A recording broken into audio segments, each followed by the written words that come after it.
السلام علیکم friends, drama serial غیر کی آنے والی ایپیسوڈ میں ہم دیکھیں گے کہ وفا یہ بات اچھی طرح سے جان چکی ہے کہ سالس شفا سے محبت کرتا ہے اور سالس کی زندگی میں اس کی کوئی جگہ نہیں اور نہ ہی کوئی اہمیت ہے۔ وہ تو صرف اپنی ماں کی وجہ سے اس کے ساتھ یہ رشتہ نبھا رہا ہے اور اس سے پہلے کہ سالس ہاتھ پکڑ کر اسے گھر سے نکال دے، بہتر یہی ہے کہ وہ سالس اور شفا کے درمیان سے ہٹ جائے۔ اور شفا کی خودکشی والے ڈرامے کے بعد سالس جس طریقے سے روتے ہوئے وفا سے کہتا ہے کہ تم بتاؤ میں کیا کروں، مجھے کچھ سمجھ میں نہیں آ رہی، تو سالس کی بات سن کر وفا سمجھ جاتی ہے کہ سالس چاہتا ہے کہ وفا فیصلہ کرے اور سارا الزام اپنے سر پہ لے کر اس کے لیے راستے آسان کر دے۔ اسی لیے وفا جو اب سالس سے محبت کرنے لگی ہے، وہ جب ایک طرف سالس کی تکلیف، اس کے آنسو، اور دوسری طرف شفا کا جان لینے اور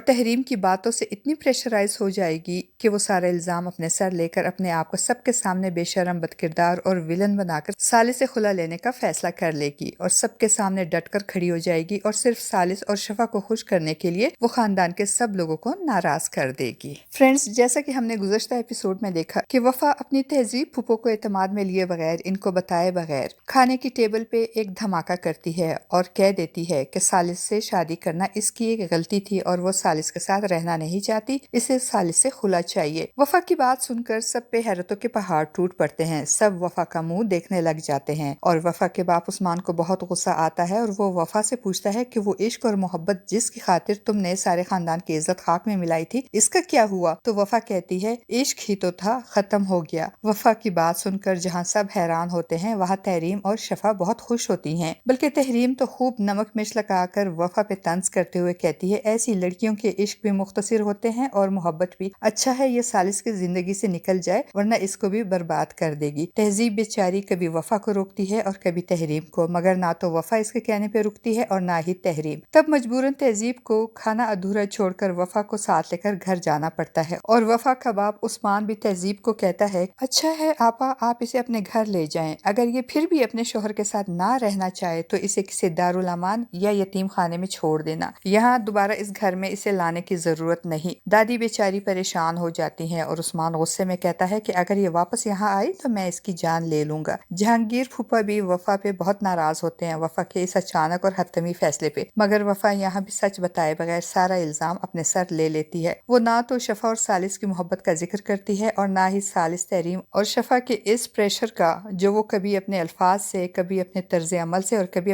اپنے آنسوں سے اور کبھی اپنی خاموشی سے اس پہ ڈال رہے ہوتے ہیں۔ وفا کے دادا اور دادی کو یہ پریشانی لاحق ہو جاتی ہے کہ ضرور کوئی نہ کوئی ایسی بات ہے جس کی وجہ سے وفا خلا لینے کی بات کر رہی ہے، مگر یہاں بھی تحریم ان کو غلط ثابت کرنے اور وفا کی ماں ہوا کا حوالہ دے کر کہتی ہے کہ جیسی ہوا ویسی ہی اس کی بیٹی، جیسے ہوا کو اپنے شوہر اور بیٹی کے ہوتے ہوئے اپنے پرانے عاشق جلیل کا آسرا تھا، بالکل اسی طرح ہوا کی بیٹی وفا کو بھی ضرور کسی نہ کسی کا آسرا ہوگا، تب ہی تو وہ سالس سے خلا لے رہی ہے۔ تحریم کی باتیں سن کر اس کے باپ کو بہت غصہ آئے گا اور وہ تحریم کو ڈانٹتے ہوئے کہیں گے تم کیوں طلاق کے اتنے حق میں ہو؟ اگر ہم تمہاری بات پہ چلتے تو اس گھر میں ہر شخص نکاح نامہ، طلاق نامہ اور آنکھ نامہ ہاتھ میں لیے پھرتا ہوتا۔ اور پھر جب سالس وفا سے پوچھتا ہے کہ تم نے اتنا بڑا فیصلہ کیسے کر لیا، مجھے بتایا تو ہوتا، اور کیوں کیا تم نے یہ فیصلہ؟ تو وفا کہتی ہے کہ آپ تکلیف میں تھے، مجھ سے دیکھا نہیں گیا، آپ کو اس تکلیف سے نکالنے کے لیے میں نے سارا الزام اپنے سر پہ لے لیا، میرا کیا ہے، مجھے تو تکلیف کی عادت ہے۔ دوسری طرف تحریم اپنی چال کی کامیابی پہ بہت خوش ہوتی ہے اور شفا کو گلے لگا کر اسے مبارکباد دیتی ہے اور کہتی ہے سالس اب تمہارا ہے، تم کو سالس مبارک ہو۔ وفا سارا الزام اپنے سر لینے کے لیے